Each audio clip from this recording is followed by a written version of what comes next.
I'm just going to add one thing to that point. Is the mic on? Okay, there we go. One thing to add to that. In 2018, when I was running for Congress, I had served as Senator Cruz's chief of staff a few years before that. That's when I first got to know the governor and Thomas as well. And when I was running in 2018, you might remember, and this is important, there were bills on the floor of the House to address the border issue and immigration.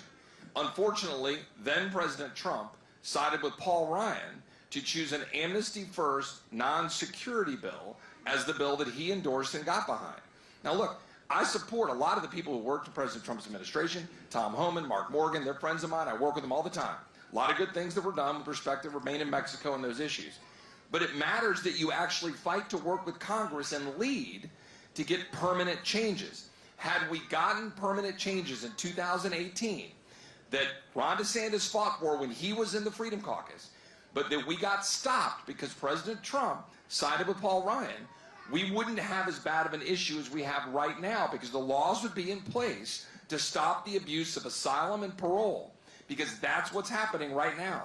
They are using our laws against us to dump millions of people, and they're endangering us in the process. This is a problem you can solve with executive orders, declaring an emergency, do it immediately, but you need permanent reforms to stop the abuses that we're seeing right now under Joe Biden.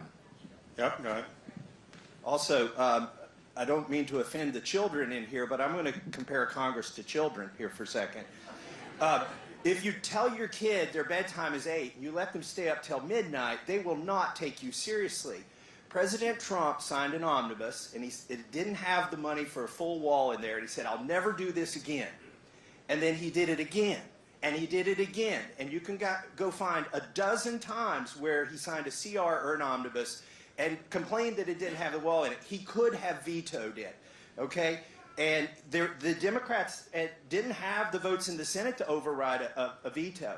So he could have vetoed these things. And you know what Governor DeSantis has done, I think he's used the veto pen lightly, but he has used it. And you only have to use it a few times to be taken seriously. And if Trump had done that in the very beginning on the wall and said, this is my signature issue, do not offend me by sending me a bill that has no money for my wall in it, he would have got the money for the wall. Yeah, no.